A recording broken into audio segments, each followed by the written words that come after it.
Oi, gente, boa noite. Meu nome é Nívia Guirra. Hoje nós vamos terminar benefícios por incapacidade, né? Diz, foi Sacabron. E vamos também entrar, eu acredito que nos outros espécies de benefício, né? Idade e por aí adiante. Vamos lá. O INSS, ele pode processar de ofício. O que é isso? A princípio, toda a concessão de benefício previdenciário necessita de um prévio requerimento administrativo. O INSS não tem como saber, a princípio, que você está com vontade de se aposentar por idade, embora você tenha completado a idade. Ele não tem como saber, a princípio, que você deseja se aposentar por tempo de contribuição, ainda que você complete 35 anos. Né? A legislação autoriza que ele encaminhe carta aos beneficiários que completaram a idade, mas isso é uma autorização, não é um dever de processar o benefício de ofício. É uma autorização de comunicação ao segurado. É totalmente diferente, tá? O que vai acontecer com processamento de ofício? Processamento de ofício é casos específicos e raríssimos em que o INSS pode ele mesmo conceder o benefício, mesmo sem existência de requerimento pelo segurado. Certo? Então o segurado não requereu, mas ainda assim o INSS concede o benefício. Que hipótese é essa? Artigo 76 da Lei 8.000, não, do Decreto 30.4899. A Previdência Social deve processar de ofício o benefício quando tiver ciência da incapacidade do segurado sem que esse tenha requerido auxílio-doença. O que é isso? Normalmente acontece com os hospitais. Os hospitais recebem pacientes, muitas vezes esses pacientes estão sem condição de manifestação, sem condição de consciência, e o serviço social instrui os familiares, ou quando não há familiares, o próprio serviço social comunica ao INSS que aquele segurado da Previdência se encontra sem condições de requerer o seu benefício por incapacidade. E aí o INSS pode, na verdade a lei é mais expressa ainda, ele deve processar de ofício. Tá? Ele deve processar de ofício. Então, toda vez que o INSS tiver ciência de que um determinado segurado se encontra incapaz para o trabalho e normalmente incapaz para exercer o ato de vontade, que é o pedido de concessão de benefício, ele tem a obrigação legal de proceder à concessão do benefício de ofício. Ok? O que é de ofício? Com a sua própria iniciativa, sem a iniciativa do segurado. Tá? Bom, existem tratamentos, eu acho que eu cheguei a falar disso. Não, eu acho que esse slide a gente chegou a ver. Acho que o próximo aqui não, não? Mas isso aqui a gente já falou, com certeza, vocês vão se lembrar. Existem tratamentos, acho que a gente falou na aposentadoria por invalidez. Existem tratamentos, submissões do segurado a determinados programas que o INSS pode condicionar o pagamento do benefício à submissão do segurado. Tá? Em regra, o segurado é obrigado a cumprir tratamento médico. Se o segurado abandona o tratamento médico, o benefício poderá ser suspenso. O segurado é obrigado a participar de exame médico a cargo da Previdência Social. Qual é? Perícia médica. Se ele não comparece, ele pode ter o benefício suspenso. Ele é obrigado a participar de processo de reabilitação profissional, que seja prescrito pela Previdência e custeado pela Previdência. A Previdência custeia inclusive o transporte de ida e volta à reabilitação profissional. Tá? E tratamento dispensado gratuitamente, exceto o cirúrgico e a transfusão de sangue, que são facultativos. Isso a gente já falou, não já falou? Não. Transfusão de sangue e cirurgia são situações facultativas. O segurado não, o médico perito e o próprio INSS não podem condicionar a manutenção do benefício pela prescrição de atividade cirúrgica e transfusão de sangue. Não interessa se o perito médico acredita que se ele fizer a cirurgia ele vai estar plenamente curado 100% e não vai mais precisar de benefício. Ele não pode condicionar, tá?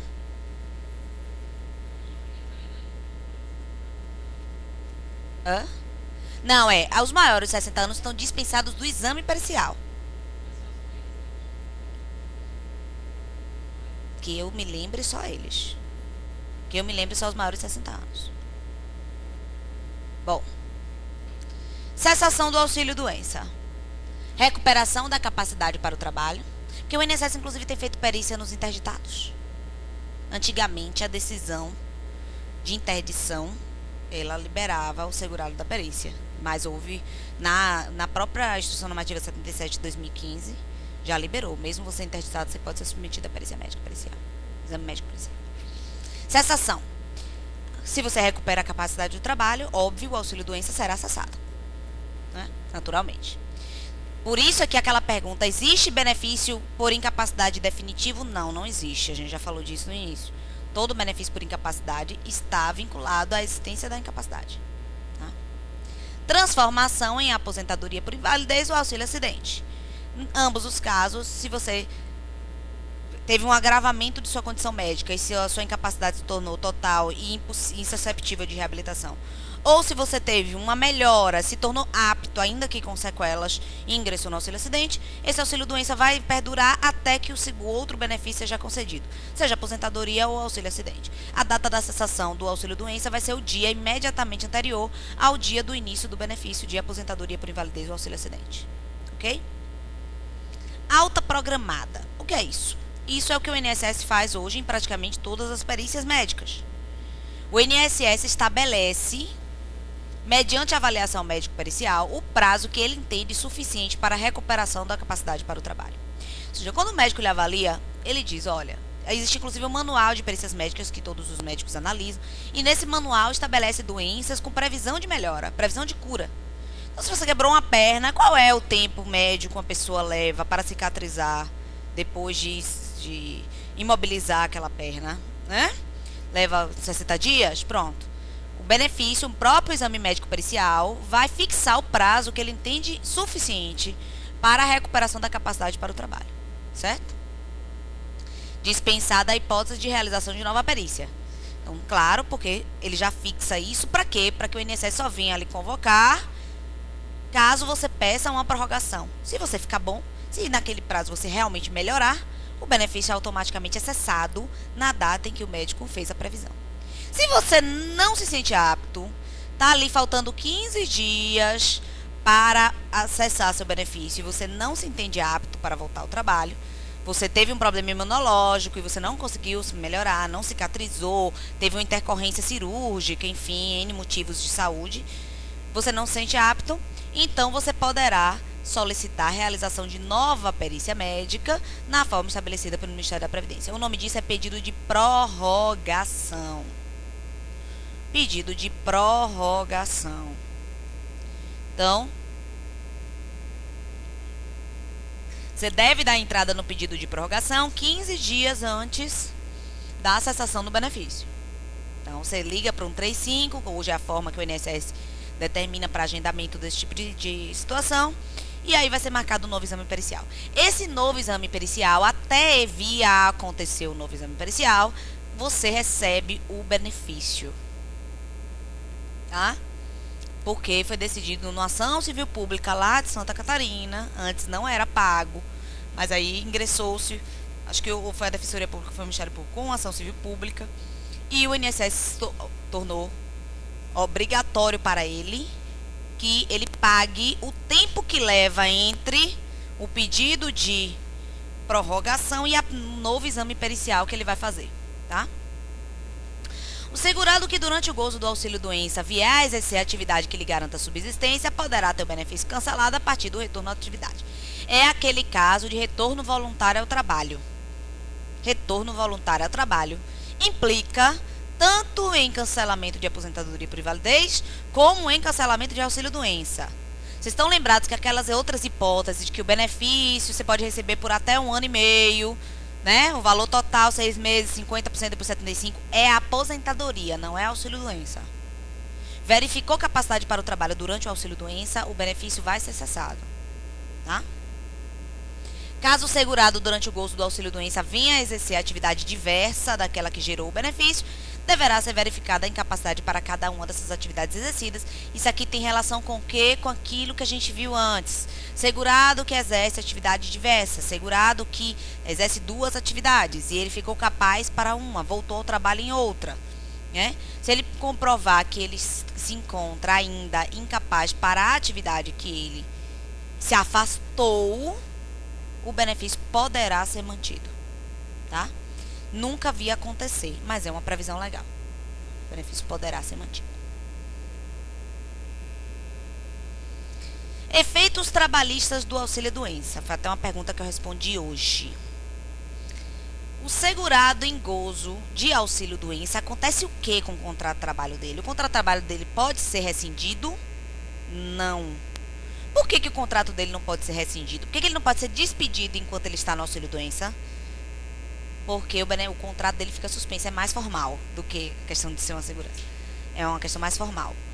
O contrato de trabalho, ele é suspenso na ocasião da concessão do auxílio-doença. Um contrato de trabalho, quando ele fica suspenso, nada pode acontecer a ele. Ele não pode ser extinto. Por quê? Porque ele se encontra suspenso. Nenhuma alteração pode ser realizada num contrato de trabalho que está suspenso. Certo? Então, o segurado empregado, inclusive o doméstico, em gozo de auxílio-doença, será considerado pela empresa e pelo empregador doméstico como licenciado. Não.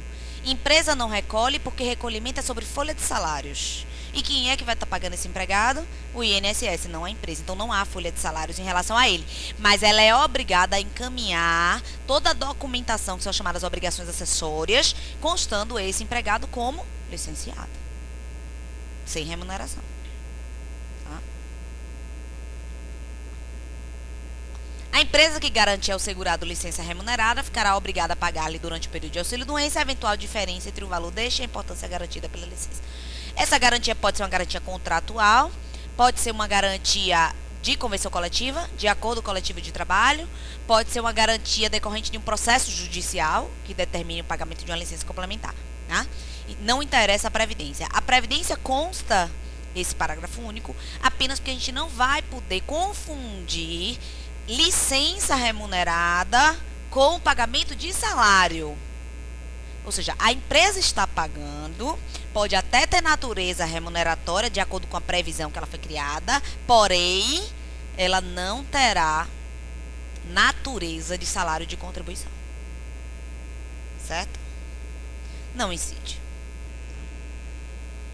Porque ela teria natureza indenizatória. Ela está reparando o segurado pelo dano de estar doente em situação de saúde delicada, né?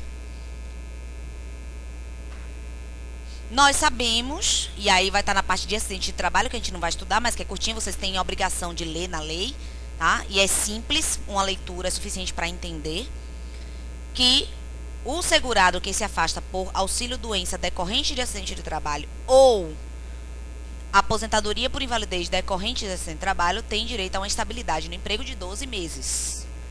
12 meses a partir do momento em que ele tem alta do benefício, que ele retorna ao trabalho, tá? Existe estabilidade para o segurado que recebeu auxílio-doença previdenciário? Não. Então, se ele tiver alta do benefício, a empresa pode despedir no mesmo dia? Pode. Não há estabilidade no emprego para segurado que se afastou por auxílio-doença previdenciário. Mas a empresa só pode despedi-lo quando ele volta. Enquanto ele está em benefício, não.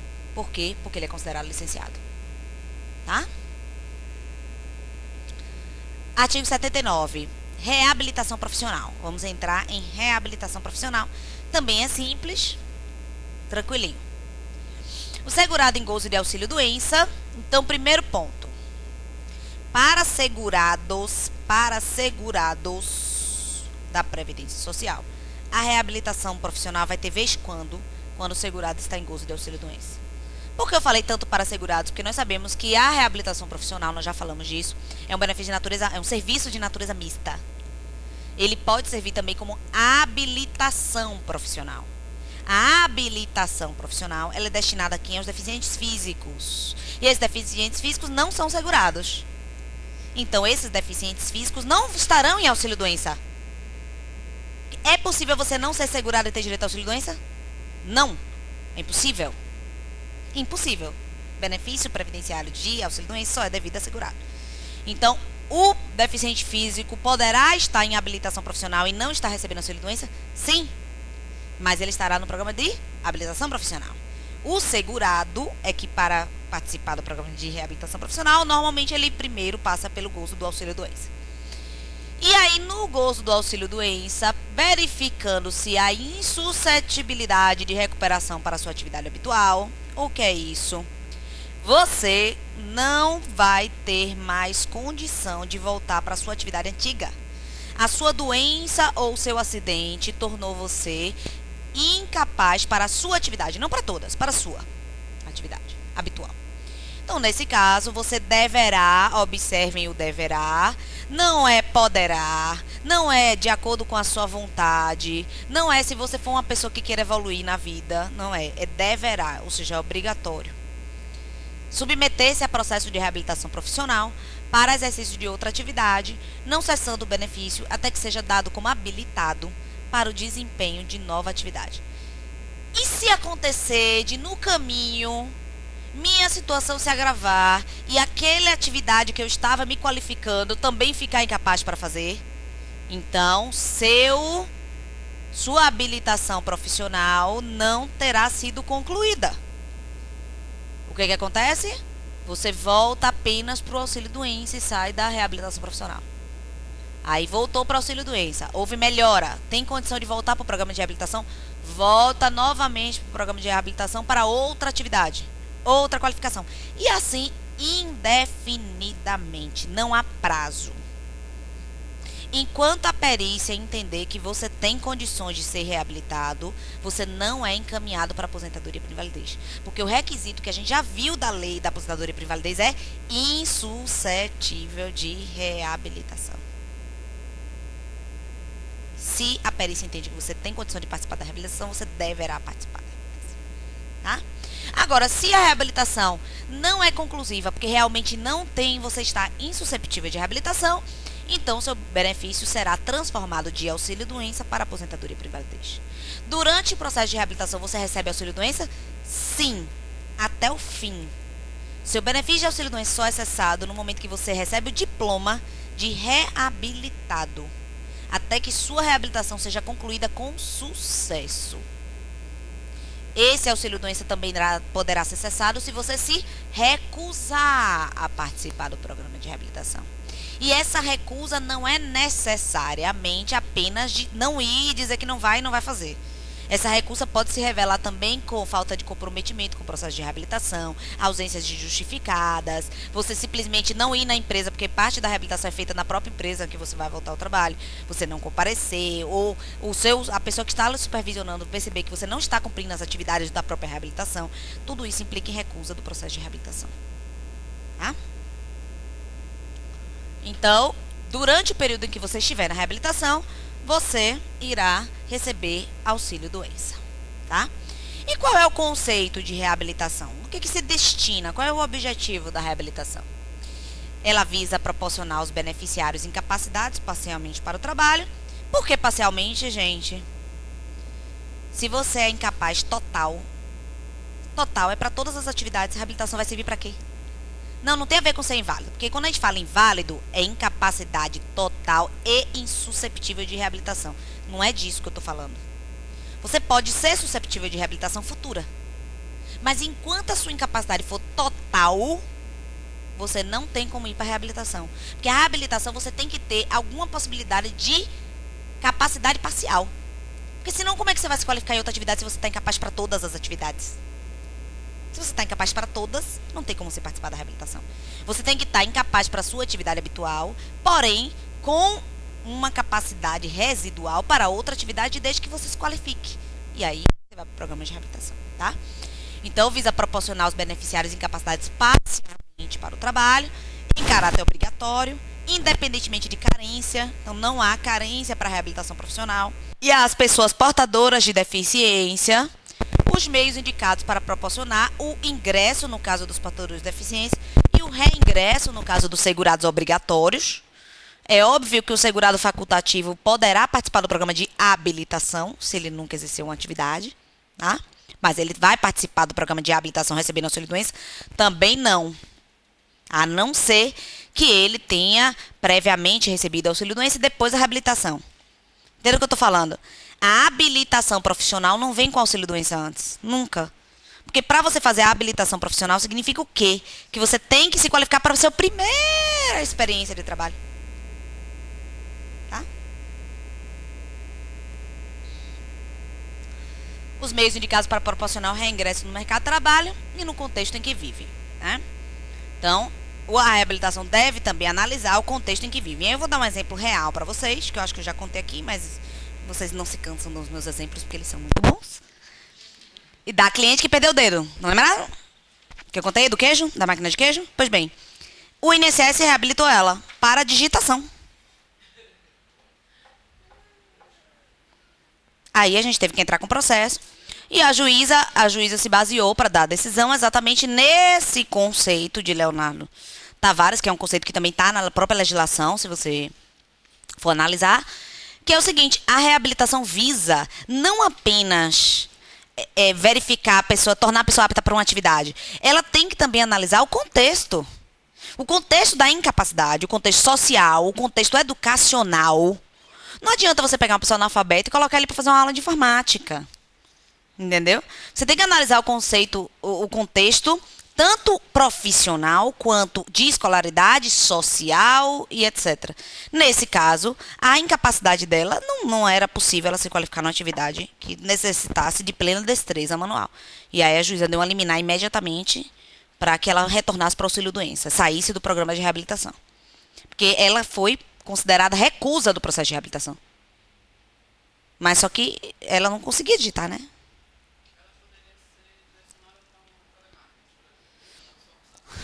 O problema é que telemarketing precisa de computador também, não é só telefone.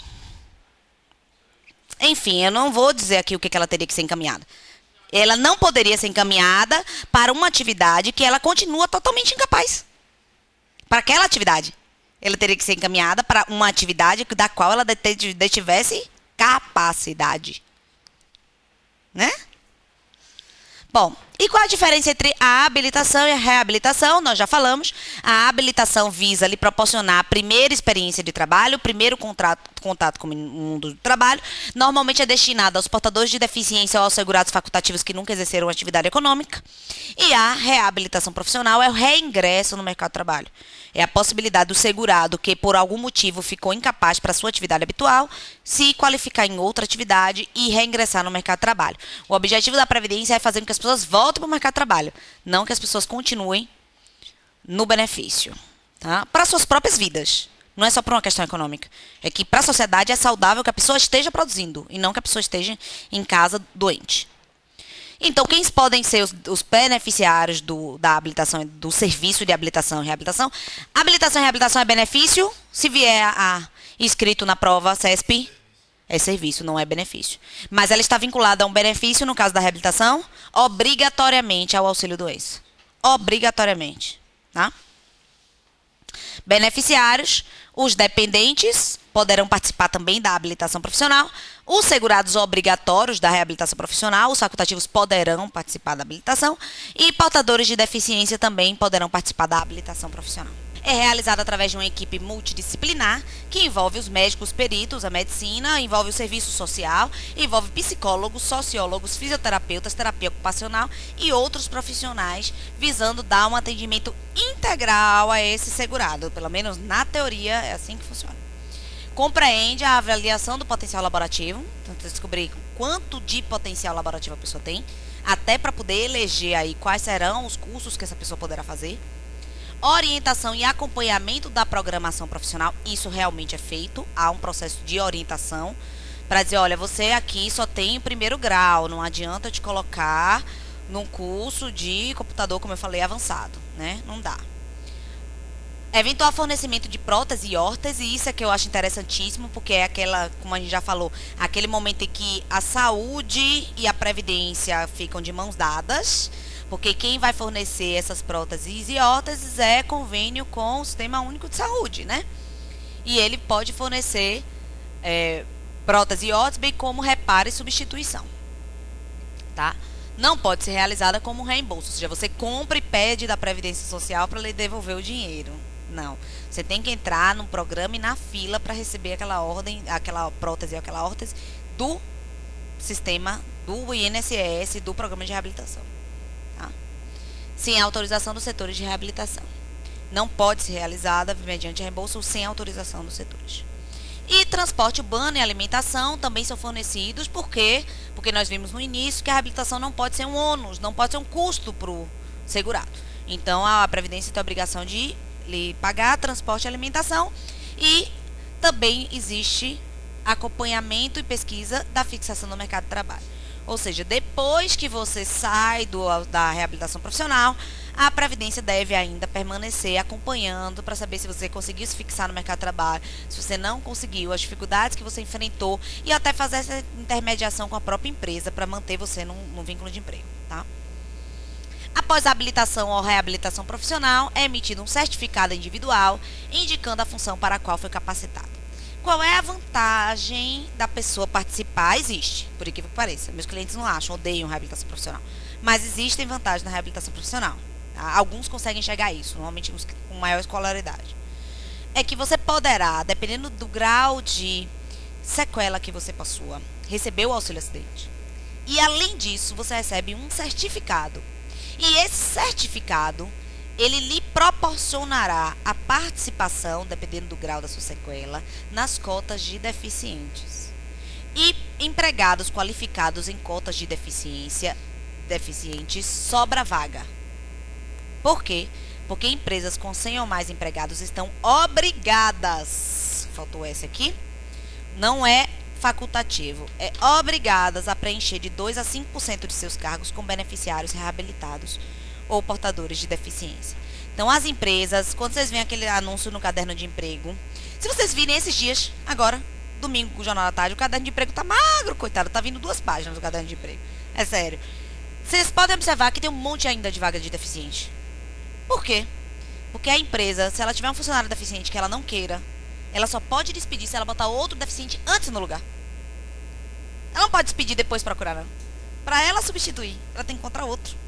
Então, as empresas têm uma necessidade de ter esses funcionários. Empresas normalmente grandes, porque são empresas com mais de 100 funcionários. Né? Então, principalmente para o funcionário que tenha passado por reabilitação profissional e seja enquadrado na categoria de deficiente, essas vagas são, digamos que ele tem um lugar no mercado de trabalho. Tá? Empresas com até 200 empregados, ou seja, de 100 até 200, 2%, de 200 até 500, 3%, de 500 a 1.000, 4%, e mais de 1.000 tem 5% do número de funcionários devem ser deficientes, devem ser considerados deficientes. E aí você tendo o certificado de reabilitação profissional que ele enquadra na categoria, você entra na cota. Tá? A dispensa de pessoa com deficiência ou beneficiário reabilitado da Previdência Social ao final do contrato por prazo de mais de 90 dias, porque o contrato por prazo, quando o prazo termina, não é considerado despedida. Você contratou por prazo, você não é obrigado a pessoa a manter a pessoa depois do prazo. Se você contratou no prazo e termina o prazo, você não quer mais a pessoa, pronto, acabou. Mesmo deficiente, você não é obrigado a manter. Porém, depois do prazo, porque nós sabemos que o contrato por prazo determinado a título de experiência só pode ter até 90 dias. Depois desses 90 dias, ele vira contrato por prazo indeterminado. Pois bem, para despedir um beneficiário reabilitado contratado por prazo indeterminado, a dispensa imotivada somente poderá ocorrer após a contratação de outro trabalhador com deficiência ou beneficiário reabilitado pela Previdência Social. A única exceção é a justa causa. A justa causa, ela pode encerrar um contrato de trabalho do empregado deficiente ou reabilitado, diga. Exato, para os dois. Não é um de cada, não. Para os dois. É a mesma cota, digamos assim. Ao Ministério do Trabalho e Emprego incumbe estabelecer sistemática de fiscalização, bem como gerar dados e estatísticas sobre o total de empregados e as vagas preenchidas por pessoas com deficiências e por beneficiários reabilitados da Previdência Social, fornecendo-os, quando solicitados, aos sindicatos, às entidades representativas dos empregados, aos cidadãos interessados. Por incrível que pareça, funciona essa fiscalização, viu? Normalmente, quando chega um auditor do trabalho lá, eles querem logo saber quantos deficientes tem. É uma fiscalização que realmente funciona. Tá? Para a reserva de cargo, será considerada somente contratação direta de pessoa com deficiente, excluído o aprendiz com deficiência, de que trata a consolidação das leis do trabalho. Então, o aprendiz ele não entra na cota.